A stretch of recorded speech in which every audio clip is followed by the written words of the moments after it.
What is the worst case of I know better than my doctor you've ever heard of? A friend of mine had stage 4 cancer.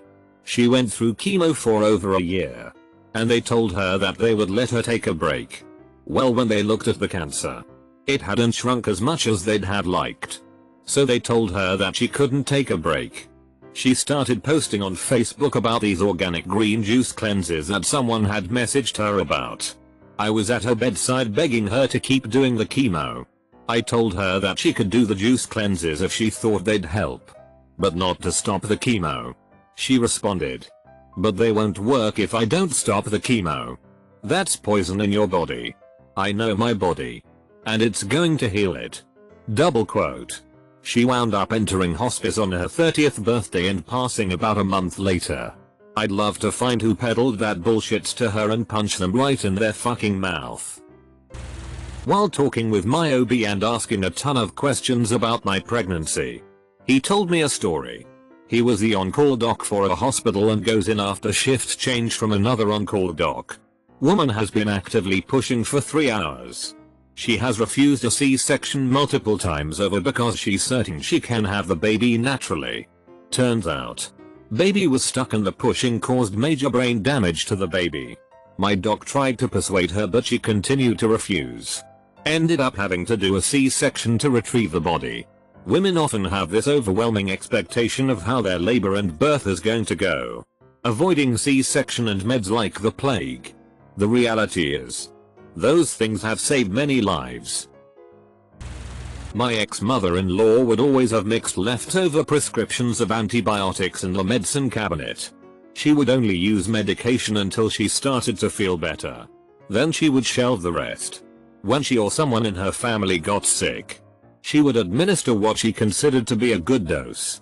I tried to explain to her that an antibiotic prescription only works if you follow the directions and take the whole bottle in the correct intervals.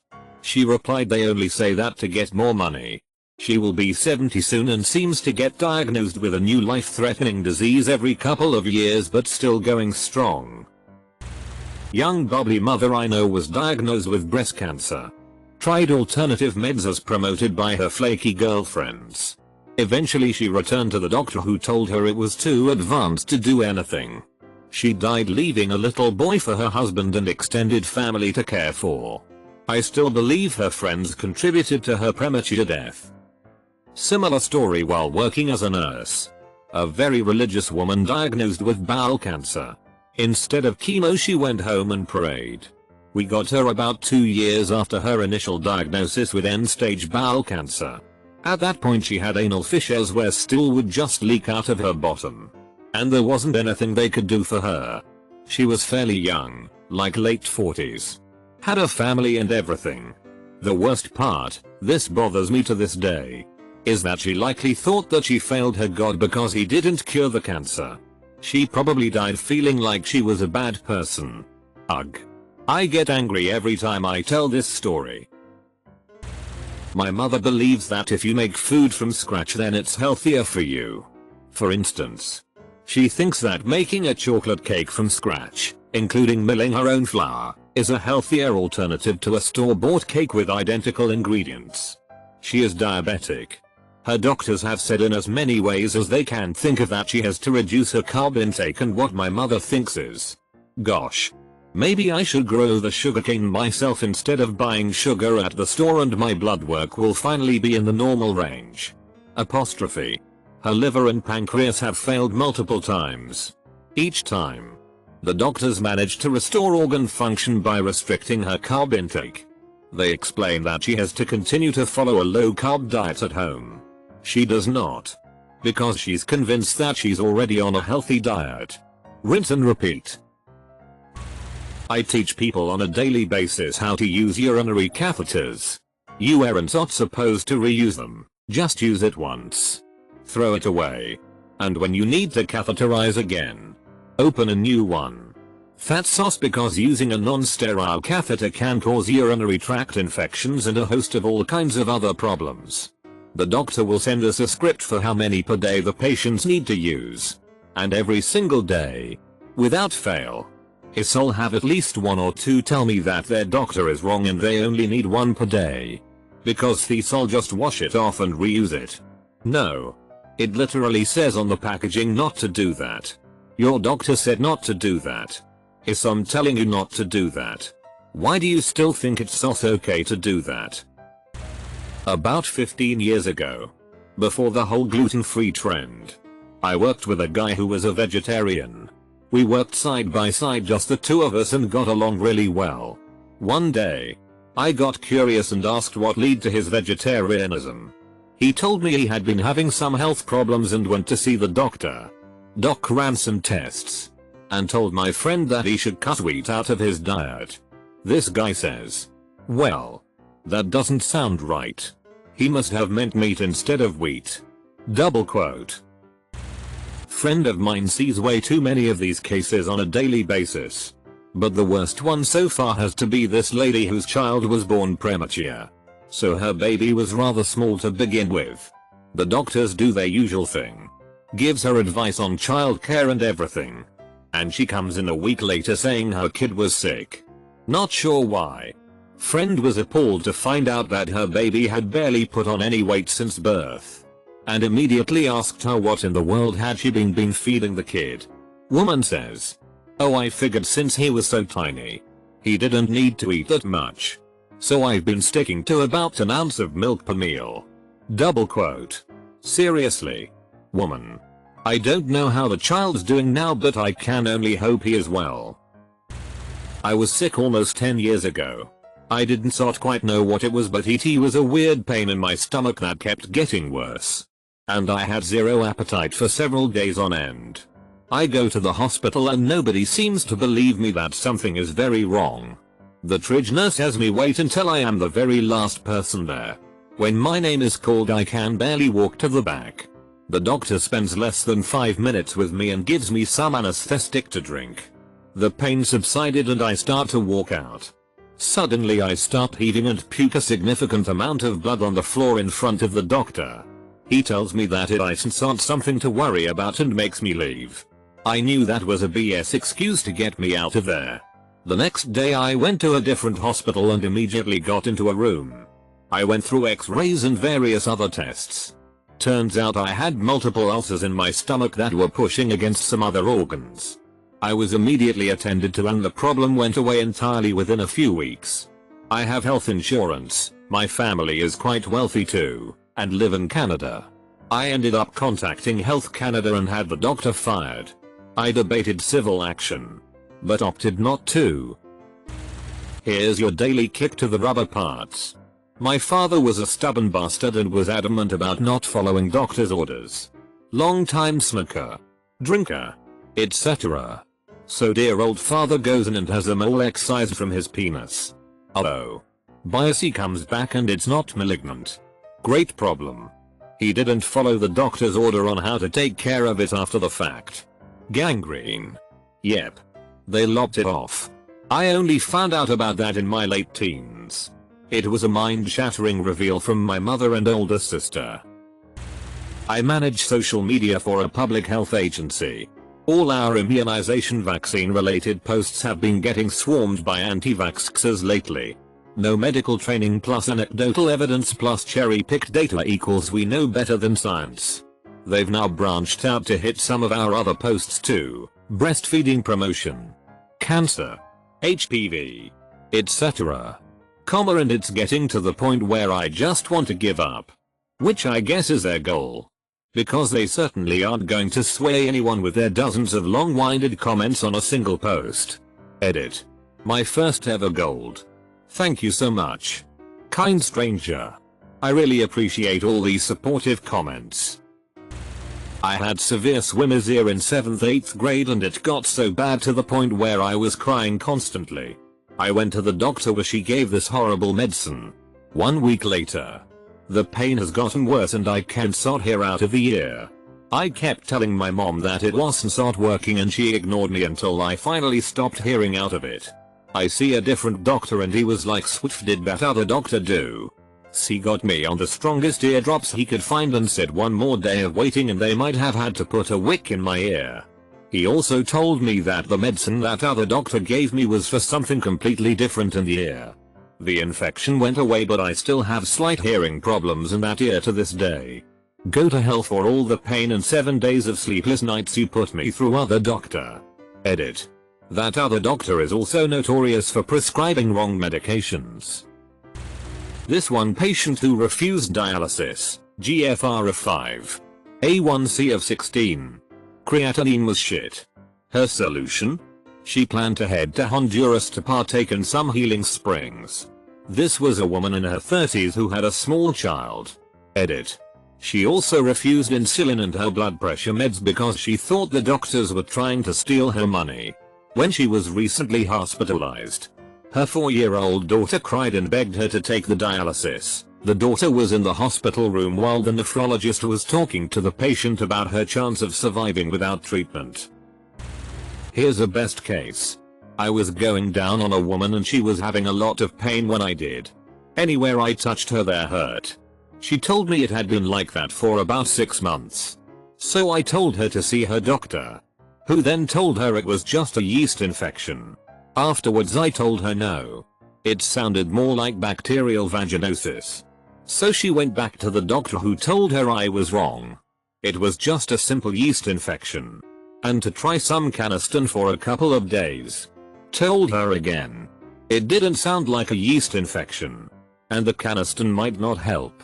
Happily, she agreed that it didn't feel like any yeast infection she'd ever had before and went to see a different doctor, who immediately diagnosed her with BV and gave her some medication that cleared it up. My brother-in-law has chronic back pain and regularly goes to a chiropractor for it. And apparently said chiropractor also works on my Bill's neck. After one chiropractor appointment, my Bill experienced severe weakness to the point where he could hardly get out of bed. At one point, apparently, he collapsed and had slurred speech. An RN, was like, "Dude, get thee to the hospital because that sounds like a stroke." At the time of this conversation, I was also hanging out with another nurse who used to work in neurology, and she agreed he should see a doctor ASAP.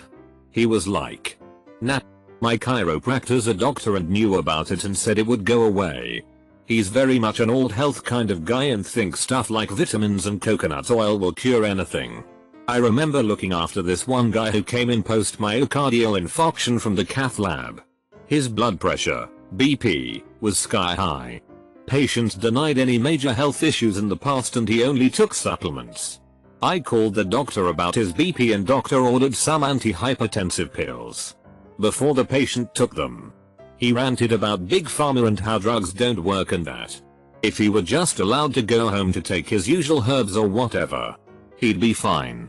Judging by the fact that his BP refused to come down after the pills and required an IV nitroglycerine infusion.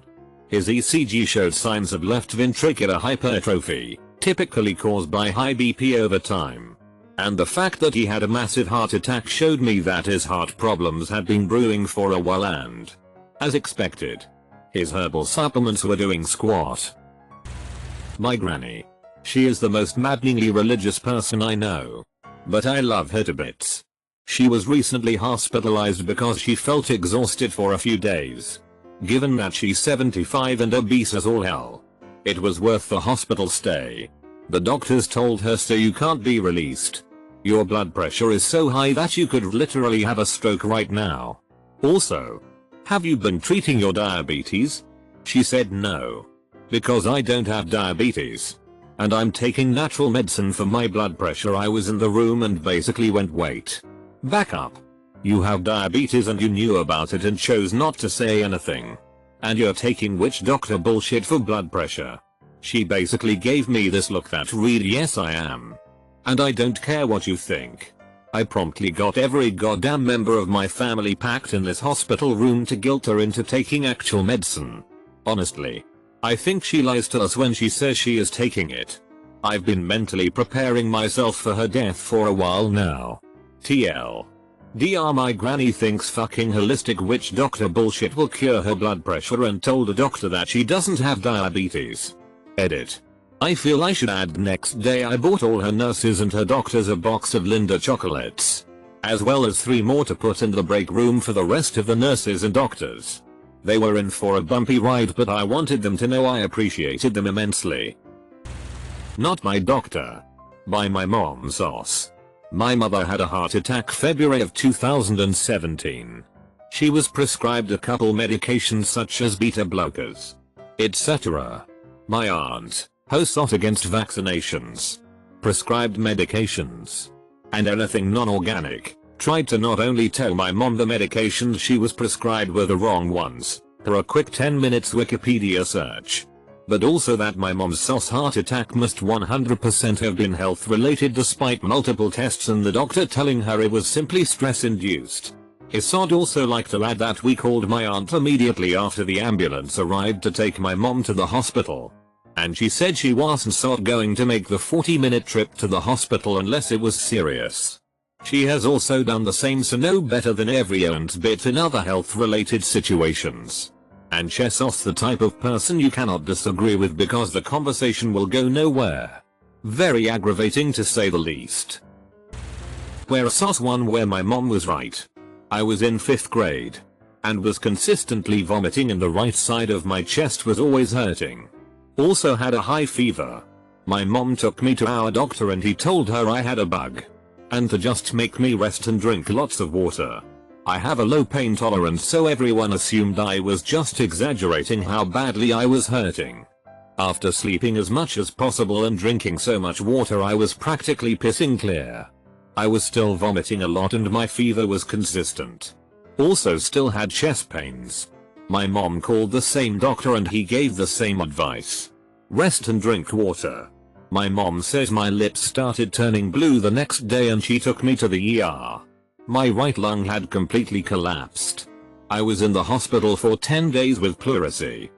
I'm glad my mom finally stopped listening to that doctor and I didn't die. To be fair, the odds of my lung having collapsed at 11 years old were slim to none. The doctor was just doing his job, I think. Until a few years later when he tried to take my dad off his thyroid medication and told my dad to buy herbal supplements from the doctor's wife. My mom reported him to the medical board and we switched doctors at that point. Every person who has opted to treat a diagnosed condition with naturopathic medicine. I've diagnosed patients with cancer who have shunned modern treatments only to turn up months later with horrible stage IV disease asking for miracles. I'm all for taking herbal supplements to prevent disease. But when you're finally diagnosed with a condition, stroke, heart attack etc, you need the prescription stuff. In the NW I frequently admit patients who seek emergent medical care for a condition only at discharge for them to say, "Yo, I'm going to go see a naturopathic doctor." Frankly, I'm bewildered that it's not considered unethical or illegal to advertise statistically scientifically unproven therapies to people. Had a guy keep coming in, 3 times, with a heart attack. We'd save him only for him to sign out of the hospital saying God will cure me, why bother coming then? I had to finally call his pastor to convince him to stay and get all the right treatment. I had a patient with stage 2 bladder cancer. Young man. In his 40s. He needed to have his bladder removed but he didn't want to. Instead, he had the medicinal healer at the commune he lived in do some herbal therapies and artery adjustment. He was dead within a year. From a fairly curable disease. This story is pretty common. I've had another patients go to Mexico for non-FDA approved treatments. They don't usually do very well and they usually regret it. I have to bite my tongue when I see them back with much worse disease. Okay, so I interned at the district attorney's office, prosecutor, this past year. Sovereign citizens are always a great delight, because they don't cite law and basically just make up nonsense. Some even submit briefs as counter-plaintiff. Full stop. Full stop. Even if you don't know law, you know this is wrong. The guy was pulled over for a minor violation. I think his brake light was out or something. It reeked of marijuana, so they arrested him, without going into the elaborate details. He was smart enough to not completely abandon the public defender being there to help him, but midway through a question he quite literally said he knew more law than everyone in the room. Full stop. Full stop. Yes, the judge was on the bench. Edit. Because sovereign citizen stories are funny. The one who cited counter-plaintiff by page 30 started rambling on about natural law and how he was a natural person while his birth certificate is his corporate name because he doesn't capitalize the letters when he writes it. By page 45, if the judge would have accepted his argument, the sheriff could have shot him and cited the judge's ruling just seconds before. I wish I had the brief and could share it with you all because it was golden. It starts out citing law and making a relatively sound argument, wrong, but logical. Then again, every sovereign citizen brief does. They often cite the exact same law as well. But the longer they go on, the more they deteriorate into complete madness. My friend was a bodybuilder. Suffered a heart attack at a young age due to the fucked up status quo of the sport. And was ordered not to work out. He responded by finding a gym out of town and working out there. He had another heart attack while at that gym and never regained consciousness. I don't think he was arrogant. Just addicted, but he left a very, very sad wife behind in addition to a huge group of friends. Because he was as sweet as a big, swole meathead could possibly be. And he was a little kid in need of a place to hide out from his insane home life when we met him, so he was our little baby. Even though ended up having 100 pounds more muscle than the rest of us. I don't know why I'm writing this. But I loved him and writing feels better than not writing. Please take care of yourselves. And don't let anything so preventable happen to you. My friend's baby was born with multiple birth defects. Tetralogy of Fallot. To be specific. Baby lived longer than expected. Several heart surgeries prolonged his life. But he died age 2. Give or take. At the funeral, dipshit Bliss Ninny's sister-in-law tells the grieving mother that baby would still be alive and healthy if mother had fed him more carrot juice and surrounded him with healing crystals. My boss was diagnosed with stage 2 cancer after a lump grew on the side of his neck. And it bloomed like something out of The Last of Us. His doctor wanted to start chemo and radiation immediately. But my boss decided against it. He wants to cure it naturally by drinking freshly squeezed juice. And doing foot baths to cleanse his body of toxins. He also started smoking again after 6 years. And he is heavily smoking. As if trying to make up for lost time. He now has a second lump growing on his neck. A medical student had a person come in with completely uncontrolled diabetes and a skin condition. Minor rash that looked like small papules on his arms and legs that he had picked at and scabbed over. With diabetes, you don't heal well. So some of these were months old. Anyways, the patient decided that this was due to allergies. Full allergy panel is negative. And that the best treatment for it was a warm bath. With ammonia and bleach. Asked him if he knew that those two chemicals should not be combined. Yup. Apparently the combination was what was treating his rash. Which he's had for months now and has been worsening. Couldn't convince him that it was a bad idea, that it clearly wasn't helping his rash. And of course, taking his diabetes medications was not going to happen. I work as a security guard at a hospital. And at one point we had one of the busiest days in the state. We had one woman come in with something pretty innocuous. I don't remember exactly what. But she was waiting to get some tests done so she couldn't eat. Well, she got tired of waiting and decided to call the dietary department herself and order a meal. No idea how she got the number. But she did and got a tray of food. When the nurse told her she couldn't eat that right now, the patient blew up on her saying she just had to because she was hypoglycemic. Well, turns out she was actually hyperglycemic and her blood sugar was sitting at around 600. The nursing staff more or less deduced that she had forgotten which she was and was treating herself in the exact wrong way. My wife has a friend who has been diagnosed with MS.